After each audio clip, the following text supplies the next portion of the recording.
Hey everybody, and welcome back to Lindsey's Little Library. So today is Thursday, which means it's BookList Thursday. BookList Thursday is something I do with Sarah over at Sarah's Nightstand. We come to you every Thursday with some sort of book, thoughts, ideas, recommendations, something bookish related. So today we are talking about our 5-star prediction follow-up. So a couple months ago, we partnered with Vicky over at Vicky's Book Nook, all linked below.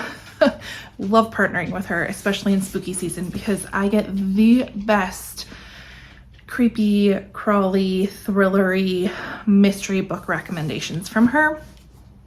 So we thought, tis the season, it'd be the perfect opportunity to team up with her and do 5-star predictions. So we each picked 3 books that we thought were going to be 5 stars that were kind of, creepy, crawly, messed up, thrillery, all that fun stuff. So I have the 3 here I want to talk about. I do have to say one of them I ended up changing out. When I filmed the video, in my head I was thinking I was going to read the book I mentioned, which was The Final Girls Support Group by Grady Hendrix. I thought that was my in real life book club pick.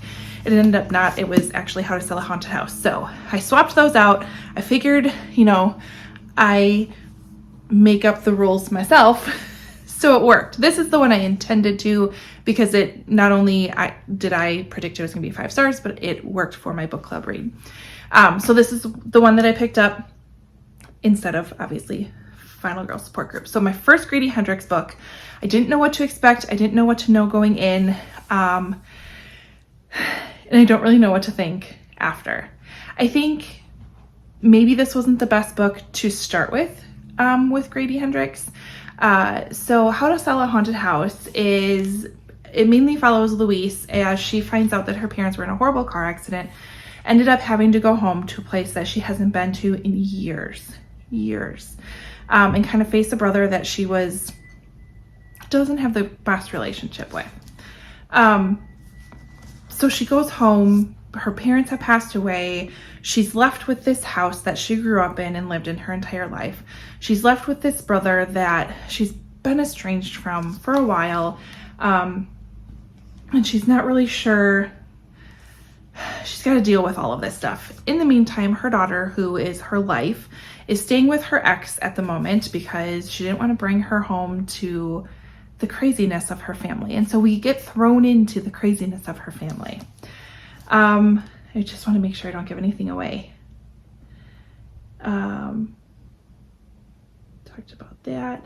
And let's just say it's going to take a little bit more to get her house ready to sell. It's a house that doesn't want to be sold. There are things that happen in this house that are weird and creepy and like, it just gives you the willies. So I normally like to go into books pretty blind, but I am going to say in this one, because I wish I would have known it myself going into this, there are haunted dolls and haunted puppets in this book, which may not be for everybody.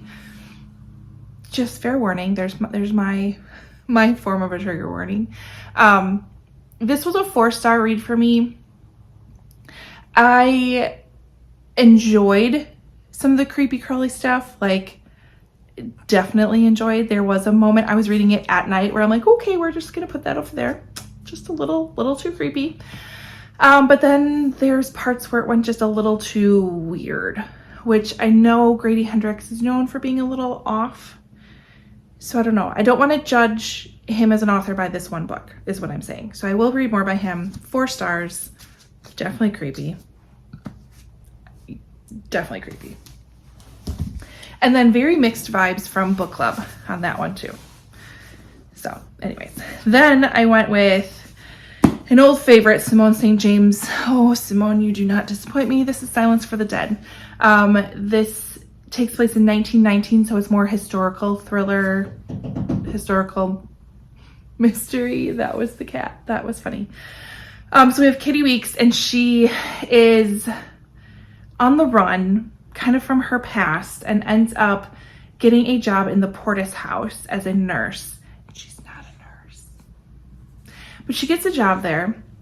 It's a very remote what do we call it? Is a hospital for soldiers who were left shell-shocked by the horrors of the Great War. So she ends up getting a job there. They're pretty understaffed.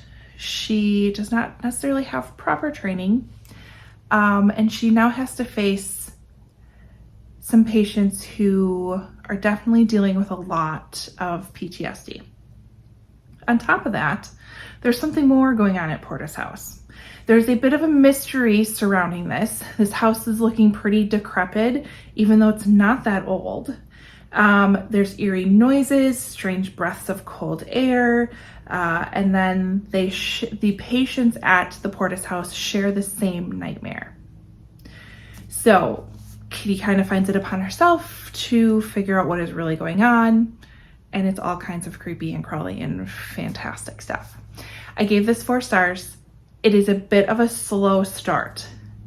I 100% agree with everyone who's like, this is not typical Simone St. James. Now, this is an earlier book of hers, so she's definitely improved in her writing and plot developing and all that stuff going forward, but it is a bit of a slow start. My ask of you is get to the part where Kitty works her first night shift. And I feel like that was kind of the part where, okay, now things are going to start to kind of pick up a little bit from here. So, but 4 stars, I select it. Simone St. James can do no wrong, in my opinion. So, then we got to the book I was the most scared of. Pet Sematary by Stephen King. First of all, I listened to this on audio. That was a fantastic way to go. Like, seriously. But I like books that fit the ambiance that I'm in. So I'm literally walking the dog. Sometimes it's at night. I'm in the woods with a pet, listening to the craziness that is happening in Pet Sematary. And it was phenomenal. So I was gonna 4.5 stars, we're gonna say.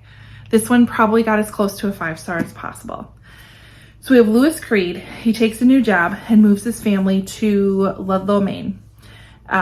This new beginning for them seems too good to be true. Despite his peacefulness with the new job, the slower job at the university, he's a doctor, so he's kind of just helping out with the students that live there. Really peaceful setting, peaceful house. Despite all of that, there's this undercurrent of like, what am I missing? What's happening?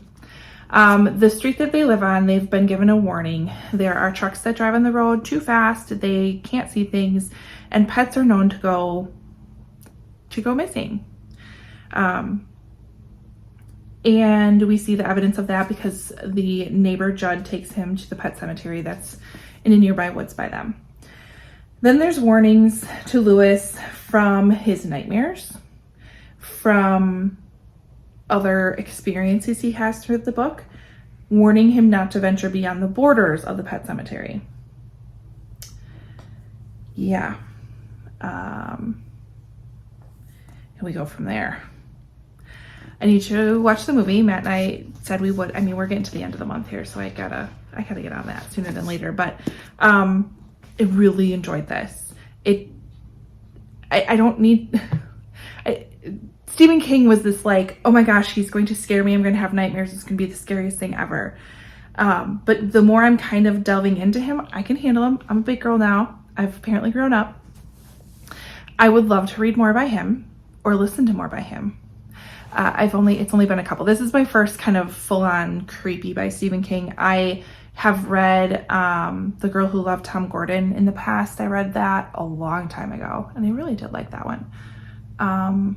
And then of course I have 11/22/63 on my shelf, which scares me just based on its size, not by what its story is. But I definitely can see myself reading more Stephen King going forward. But Pet Sematary was great. This is a great October read for sure. And then I was talking about it too. I mean, there's a lot of people who have either read this book or watched this movie, and it seems kind of like this iconic, like, oh, I remember reading that book as a kid, or I remember being creeped out by that movie as a kid. And it was really good conversations with actually quite a lot of people. So it was reassuring.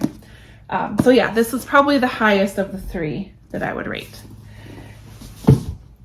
otherwise, I think it was a good round. This round for sure. I would recommend these books to everybody. I mean, I shouldn't say everybody. I would recommend these books to the people who would be interested in these types of subject matters. It's hard to recommend a book to everybody because I like to just know, like, what do you like? And maybe I have some ideas. Anyways, that's a whole other tangent I can go on. Head over to Sarah's channel and Vicky's channel and see how their five-star predictions went this month. Otherwise, comment, like, subscribe, and all that fun stuff. And we will see you next time. Bye.